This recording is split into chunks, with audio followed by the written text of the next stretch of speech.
여러분 안녕하십니까? 이슈토크입니다. 부산시는 재개발, 재건축 규제 정비를 통해 속도감 있는 정비 사업을 추진하겠다고 밝혔습니다. 이에 대해 공공성 훼손 및 아파트 가격 상승 등 부작용에 대한 우려도 제기되고 있는데요.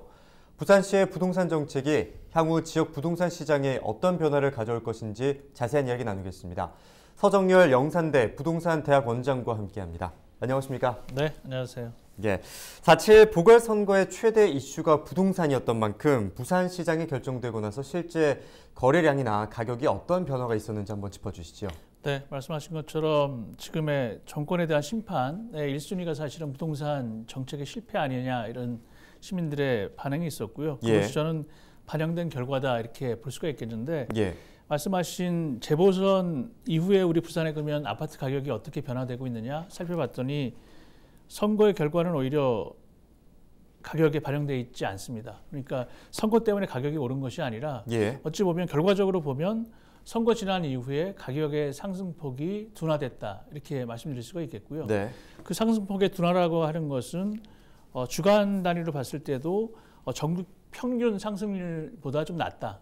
그러니까 예를 들면 구체적으로 4월 9일 날 선거가 바로 지난 직후죠. 매매 가격은 전국적으로 보면 0.14% 정도 올랐는데 우리 부산 같은 경우는 0.08%입니다. 그러니까 전국 평균보다는 상당히 하회했고요. 그리고 가장 최근에 4월 23일만 보더라도 아파트 전국 평균이 0.06% 상승을 했는데 우리 부산 지역 같은 경우는 0.04%. 그러니까 결국은 전국 평균보다 좀 하회하는 그런 상승폭을 보이면서 계속 둔화되고 있다. 그러니까 상승폭이 둔화되면서 횡보하고 있기 때문에 우리 부산으로서는 급격한 상승을 기대하기는 어려운 상황이 지금이다라고 말씀드릴 수가 있겠습니다. 네, 선거 이후에 부산 지역의 집값 상승이 조금 둔화되면서 좀 안정화되고 있다 이렇게 봐도 되는 거죠? 네, 저는 그렇게 보고 있습니다. 그러니까 오히려 선거에 따라서 예를 들면 지금 서울 같은 경우에는 오세훈 시장이 당선되면서 재개발보다는 또 재건축에 대한 기대감이 높아지면서 호가가 몇 억씩 상승했다는 얘기가 나오고 있고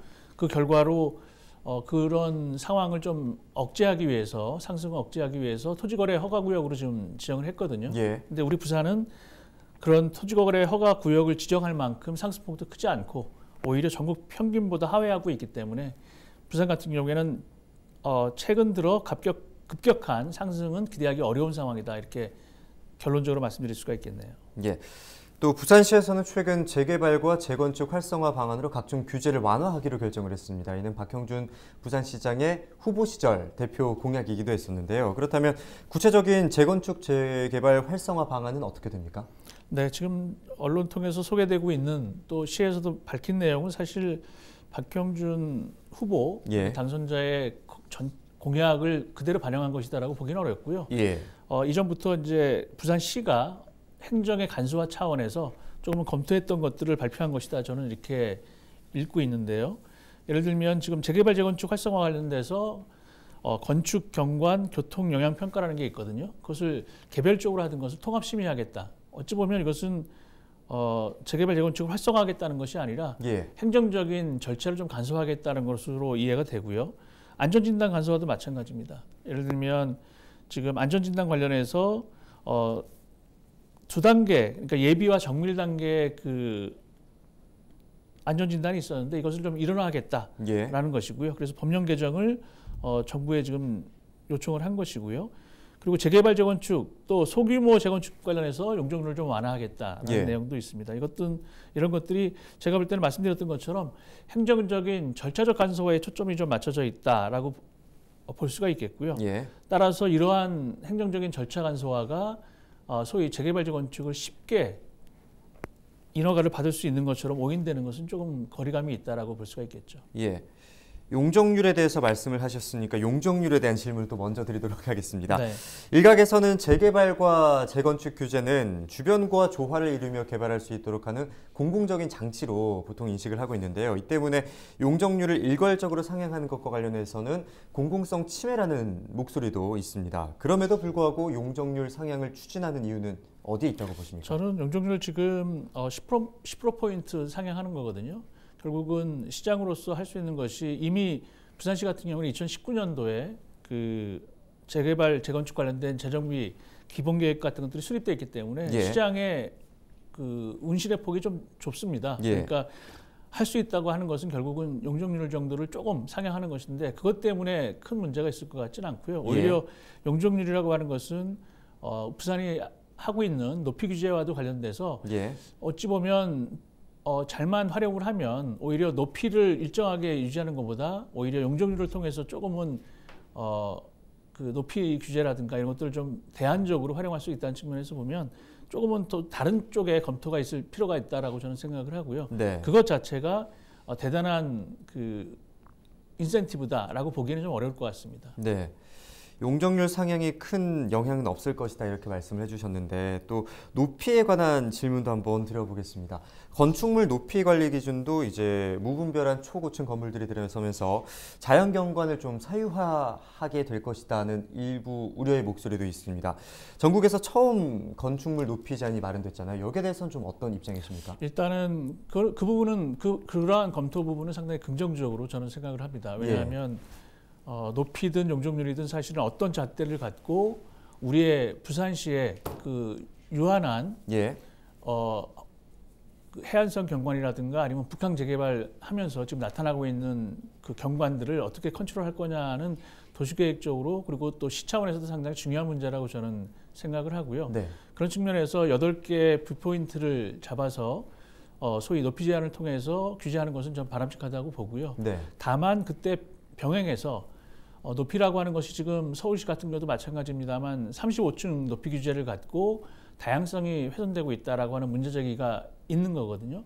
그러니까 높이라고 하는 것은 어찌 보면 모든 것들을 다 가려버릴 수 있는 그 최상의 높이로 할 수가 있기 때문에 오히려 용적률이라고 하는 것은 높이보다 이제 최적의 문제이기 때문에 어떤 높이를 좀 낮추거나 용적률을 높여주거나 하는 인센티브나 여타의 운영 방안을 통해서 오히려 우리 부산의 좋은 경관들을 잘 보게 할 수도 있는 겁니다. 그런데 높이 때문에 일률적으로 적용한다면 그 높이 때문에 또 특정 경관들은 또 볼 수가 없는 그런 상황이기 때문에 그것은 입지적인 차이 또는 사업의 내용에 따라서 조금은 융통성 있게 운영할 필요가 있다 저는 이렇게 봅니다. 하지만 시민사회에서는 또 부산은 주택 공급이 부족하지만은 않은데 시에서 규제를 완화하는 것에 대해서 일부 난개발을 우려하고 있는 상황입니다. 이에 대해서 교수님께서는 어떻게 생각하십니까? 저 역시도 그런 우려 때문에 난개발이 있다면 그것은 시민단체의 말씀이 맞다고 저는 생각을 합니다. 근데 다만 좀 더 우리가 깊이 있게 고민해 봐야 될 것이 과연 난개발이 일어날 것이냐 하는 우려인 건데요. 예를 들면 지금 시민단체에서 언급하신 예를 들어서 우리 부산의 주택보급률이 104.5%다. 그러니까 충분히 어느 정도 주택이 공급됐기 때문에 재개발, 재건축 관련된 규제 완화라고 하는 것이 우리 부산의 주택 공급을 좀 더 확대할 거기 때문에 이미 충분한 상태에서 왜 공급을 확대하는 그런 것들을 하느냐라고 이제 우려하시는 것 같은데요. 그런 부분들을 저는 과연 지금 제가 문제 제기를 했던 것이 난개발의 우려가 있느냐라고 말씀드렸잖아요. 그러니까 예를 들어서 그리고 시민단체에서 언급하셨던 104.5%라고 하는 것이 이미 충분한 주택 공급률이 돼 있다라고 말씀드렸는데 말씀하셨는데 사실은 지금 아파트 가격으로 보면 세종시 같은 경우가 57.5% 전년 대비로 올랐거든요. 우리 부산은 지금 한 20% 미만으로 올랐습니다. 전국 평균 정도 오른 상태인데 57.5% 아파트 가격이 오른 세종시 같은 경우에 이제 충남이 해당되는데요. 주택보급률이 우리 부산의 104.5%도 많다고 그러셨는데 충남 같은 경우는 113.3%입니다. 그런데도 57%가 올랐거든요. 그러니까 오히려 이것은 충분한데도 공급했는데 그럼 가격이 떨어져야 되는데 왜 이렇게 많이 올랐느냐는 단순하게 그 주택 공급률에 따른 것만 갖고 해석할 수는 없다라고 하는 것이고 104.5%라고 하는 것이 상당히 높은 것처럼 100%를 넘었으니까 높은 것처럼 보이지만 어찌 보면 선진 외국 같은 경우에도 한 115% 정도 돼야 어느 정도의 그 가격 상승에 대한 버퍼가 이제 확보가 되는 것이거든요. 재고주택으로서. 그러니까 이것은 일률적으로 100%가 넘었기 때문에 우리 부산이 또 104.5%가 됐기 때문에 현재 주택 공급은 추가적인 공급은 공급 과잉이다라고 읽기에는 조금 논리적인 모순이 있다 저는 이렇게 보고요. 우리 부산 같은 경우에도 충분히 지금 저도 역시 아파트 공급이 공급 과잉 정도까지는 아니지만 지속적으로 공급을 해왔다는 측면에서는 저는 동의를 합니다. 그런데 재개발 재건축이 지금 한꺼번에 인허가가 풀려서 공급량이 전체가 다 한꺼번에 공급된다면 그것은 어찌 보면 공급이 과잉되는 우려가 있다는 것을 확인할 수가 있겠는데요. 재개발 재건축 같은 경우가 이제 한 15년 정도 걸리거든요. 그러면 예. 그게 사업들이 또 일률적으로 한 번에 원샷으로 진행되는 것이 아니기 때문에 예.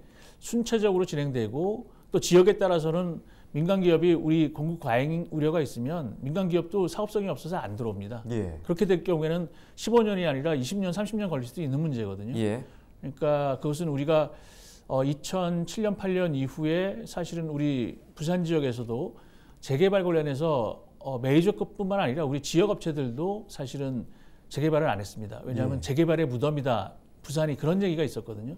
그만큼 시장이 안 좋았던 측면도 없지 않아 있기 때문에 이것은 주택 가격이 지금 급상승하고 있는 또는 급등한 지금의 상황으로 볼 때는 상당히 모든 업체들 또는 모든 소비자들이 다 내 집 마련에 나설 거기 때문에 주택 가격은 오를 것이고 또 추가 공급이 많아지면 공급 과잉될 것이라고 하는 우려는 일부 동의하는 부분도 있습니다만 그 전체가 다 공급 과잉의 문제로 귀결되지는 않는다라고 말씀드릴 수밖에 없을 것 같습니다. 네, 말씀하셨듯이 규제 정비가 한 15년 정도 걸리던 그 사업 기간을 대폭 단축할 수 있기 때문에 규제를 완화하겠다 이렇게 했는데 단순히 수치상으로만 보고 이제 판단을 하기에는 조금 무리가 있다 이런 입장이신 거잖아요.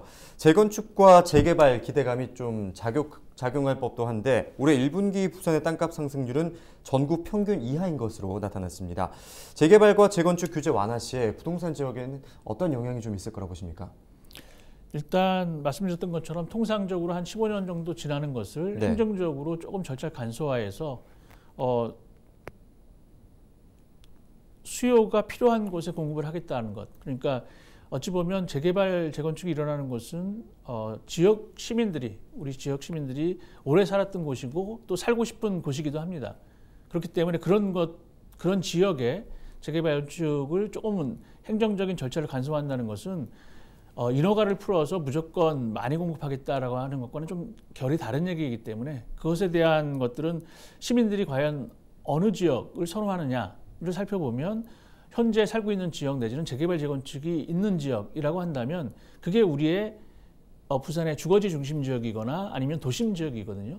근데 거기에 공급을 안 하고 예를 들어서 외곽에다 공급을 한다 그러면 지금 서울에서 나타나고 있는 집값 상승과 똑같은 패턴을 또 반복할 여지가 있습니다. 그러니까 사실은 이것은 특정 지금 부산시의 시장이 바뀌었기 때문에 공급이 과잉되고 있고 개발을 많이 한다라는 차원이 아니라 그동안 계속 우리 지역에서 지역민들이 살고 싶어했던 곳을 재개발 재건축을 통해서 공급을 하는 것이고 그 공급의 행정적 절차를 간소화한다라고 이해하시면 조금 또 다른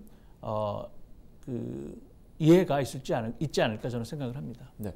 말씀하셨듯이 부산의 부동산 가격 상승은 서울 등 수도권 규제에 따른 이 풍선 효과가 크게 작용을 했었는데요. 오세훈 서울시장은 후보 시절 부동산 관련 규제를 대부분 완화하겠다는 공약을 내걸기도 했었습니다. 서울시의 부동산 정책이 부산 지역에도 좀 영향을 미칠 거라 보십니까?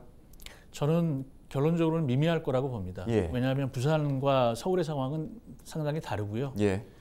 왜냐하면 지금 서울 같은 경우에도 규제 완화를 오세훈 시장이 공약으로도 내세웠습니다만 규제 완화가 그렇게 쉽지가 않거든요.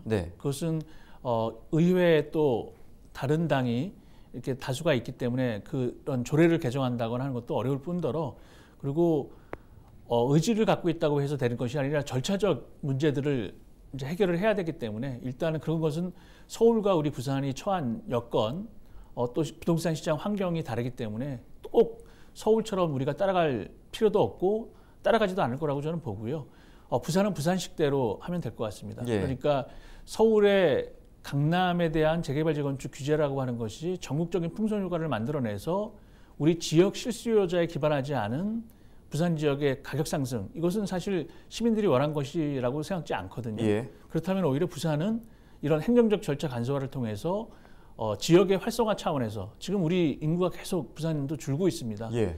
어디로 가느냐? 서울 수도권으로 가고 있거든요.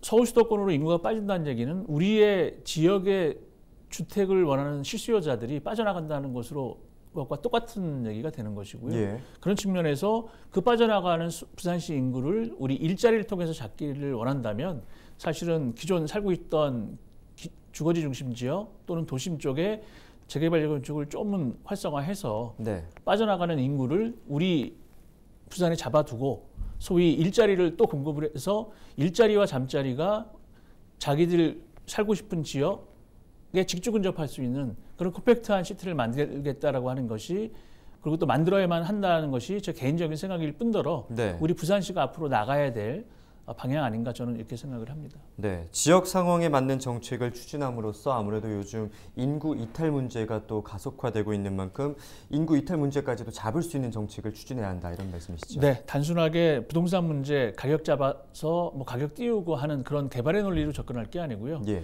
진짜 어떻게 해야지 우리 부산이 살 수 있는지를 고민한다면 먼저 저는 집 문제보다는 일자리라고 생각을 하고요. 일자리가 있다면 집 문제는 따라서 순차적으로 해결하면 된다라고 보기 때문에 네. 지금의 우리 부산 지역의 가격 상승이라는 것이 사실은 우리 부산의 일자리를 뺏긴 시민들이 서울 수도권에서 찾다 보니까 지금 빠져나가고 있는데 예. 집값은 오른 역설적인 상황이거든요.